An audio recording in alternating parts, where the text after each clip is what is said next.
Hi golfers, Rob Cheney here from Golf Tech Singapore. In today's video I'm going to talk to you about some of the ideas, terms and principles inside the Stack and Tilt book and the golfing machine, and how we can understand these better to help you hit the ball better than ever before.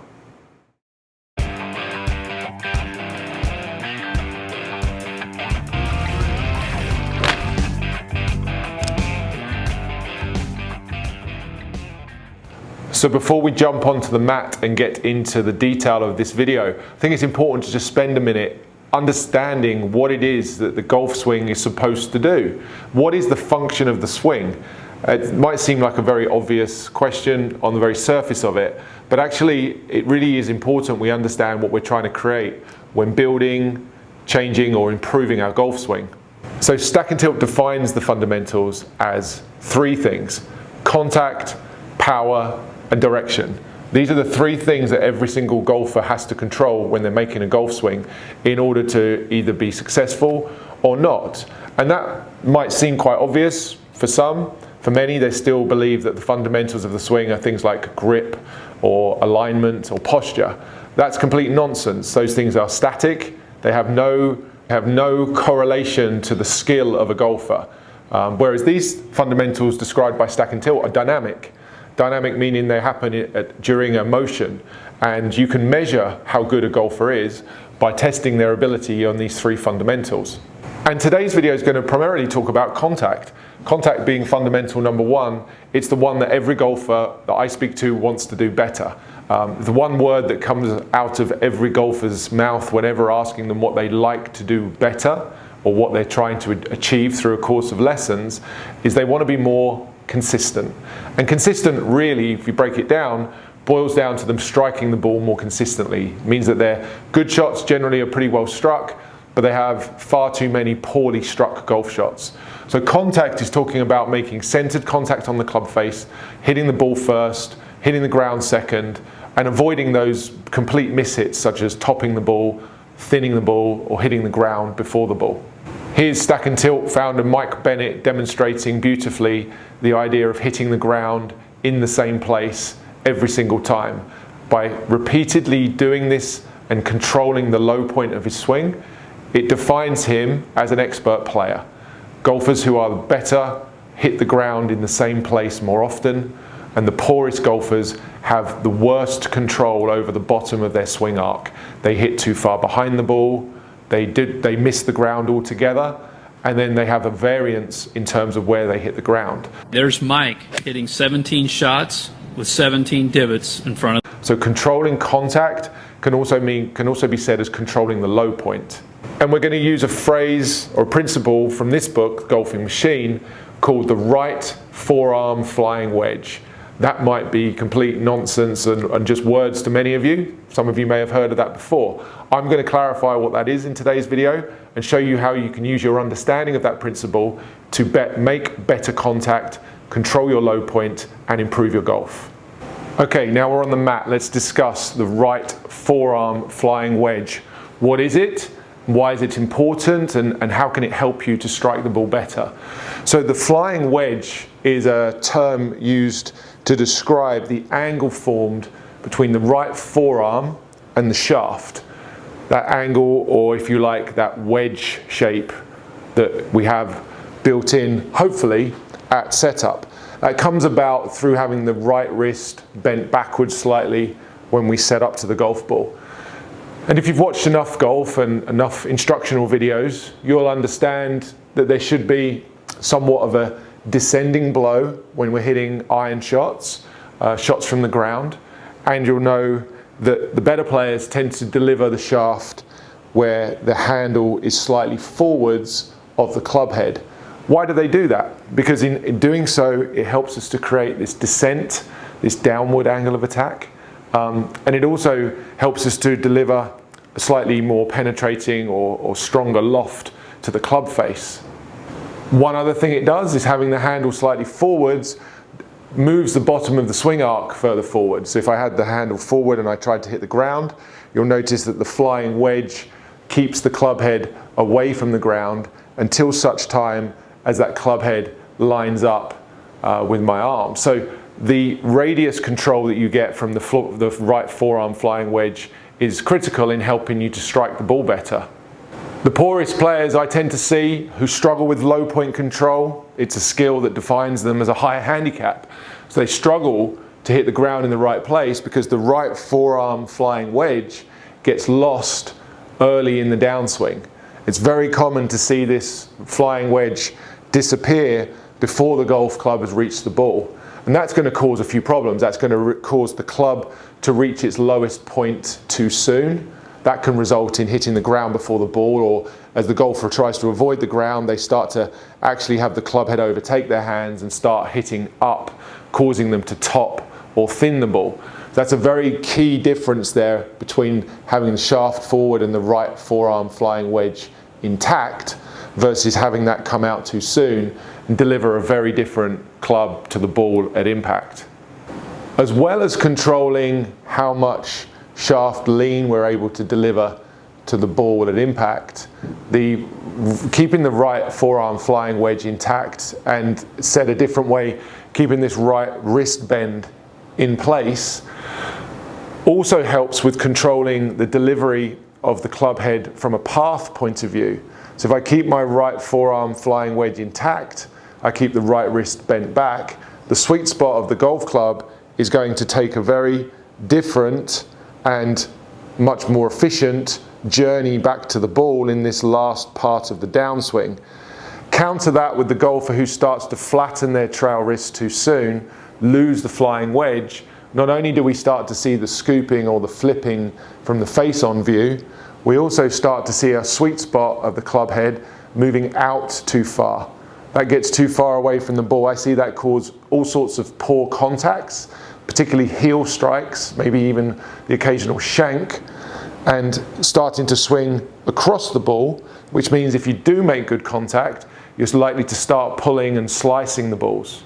So hopefully if you followed along so far, you'll appreciate and understand that the right wrist bend, which creates the flying wedge, is of benefit to everyone. If you want to strike your irons and all of your clubs, fairway shots in particular, more sweetly, learning to keep the flying wedge for longer up until impact and just losing it after impact would be an ideal place to start.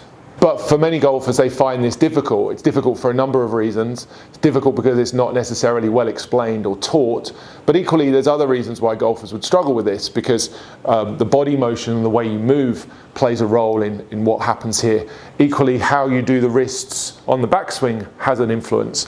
If the club face is wide open because of your poor wrist bends, the likelihood of you keeping the flying wedge intact is zero. Because if you did so, you'd have a club face that was pointing so far to the right, it just wouldn't be functional. So golfers are learning to uncock this right wrist, they're starting to lose the flying wedge in an attempt to try and square the face.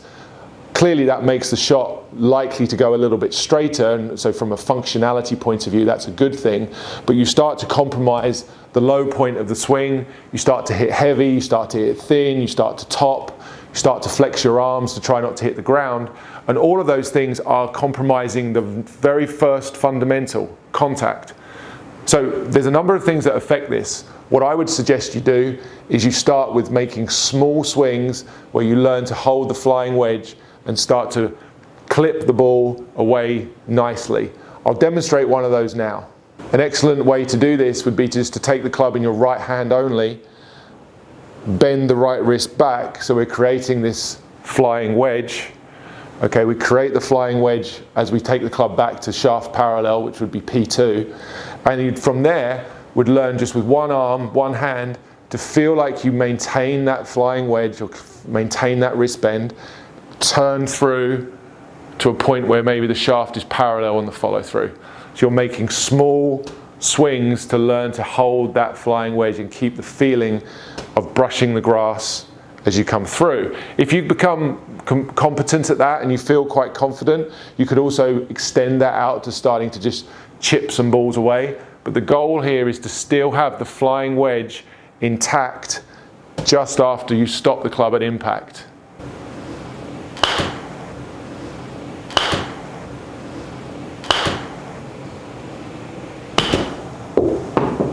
There's a really nice contact, and at the end of the swing here, if I come back, I'm trying to maintain some of that flying wedge that I built in at setup. The ability to do it with one hand is great because it trains your body to start to move the correct way as well. Swinging with two hands, it's very easy for the club to overtake and your arms start to flex. Doing it with one hand, you have to really start to move your body more effectively in order to be able to maintain the flying wedge, otherwise you'll lose it. This is actually really similar in effect to the one-arm chipping drill that I've posted previously on my short game series. It's a way of helping this right arm and understanding how to move the right arm around your body whilst synchronizing that with a really good body pivot. I was unfortunate enough this week to stumble upon a post on Facebook on a golf teaching professional forum which suggested that golf swings in slow motion weren't much use. I couldn't disagree more. It was posted by someone I don't think has ever given a golf lesson in their life. The idea that you should just do things at full speed is complete nonsense. You're going to run your old pattern over and over again. So I can't emphasize enough how important it is to do this exercise slowly to begin with, to learn the sensation and the feeling of the wrist bend, keeping the flying wedge and moving your body in a new way to train that new pattern before you can start doing it at speed. And once you feel you're able to do this slowly with one arm and maintain the feeling of the flying wedge, you can add your left hand to the club, start to do the same thing. Similar length of swing, still trying to keep the right wrist bent as you come down towards the ball. The wrist is uncocking. Don't misunderstand me when I say that you keep the right wrist bent. It doesn't stay bent the same for the entirety of the swing. But I tell you right now, 99% of golfers on the planet are losing this wrist bend too soon. Okay, I don't care what anyone says about the idea that you're supposed to think about throwing this club head past your hands. 99% of the golfers on the planet lose this too soon, and it causes them contact issues that I see every day. Okay, there's no doubt about it in my mind. So the sensation or the feeling of keeping this right wrist bent beyond impact helps golfers, the 99% that I was just referring to, helps them to actually line up the shaft better at impact, rather than have it dumped and uncocked before the ball.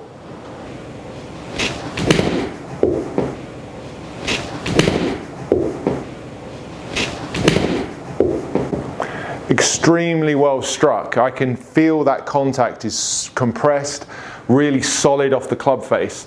You should get that same experience and that same feedback if you're doing this drill well. If you can't do it in slow motion like that, if you can't do it with small swings, don't even attempt to go up to full speed. Okay, the reason you can't do it at full speed is that there's other parts of your swing that are contributing to the uncocking. Learning to do it at slow speed with small swings and then gradually building up the swing but still controlling the length of it is exactly where you need to start with this exercise. Another nice dry drill that you can do if you're not able to get out on the golf course right now or to the driving range to practice this is just to place your hands together almost in a palm to palm or finger to finger position like so, and with your left hand just put pressure and push the fingers of your right hand backwards. That's going to create a little bit of bend here, and as I do my follow through, I'm pushing my right hand backwards, or my fingers of my right hand backwards with the fingers of my left hand. I'm creating the angle and I'm using then just the body pivot to start to move through.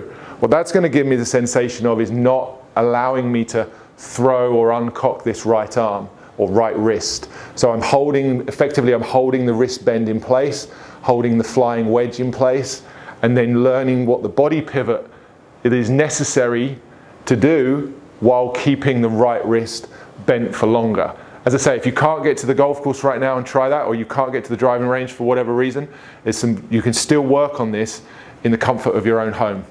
So there you have it, golfers, what the right forearm flying wedge is, where it came from, and how the drill and the exercise and applying that principle to your game can transform your ball striking. Guys, go ahead and give that exercise a try. Post comments down below. Let me know how that changes your ball striking and what difference that makes to your ball flight.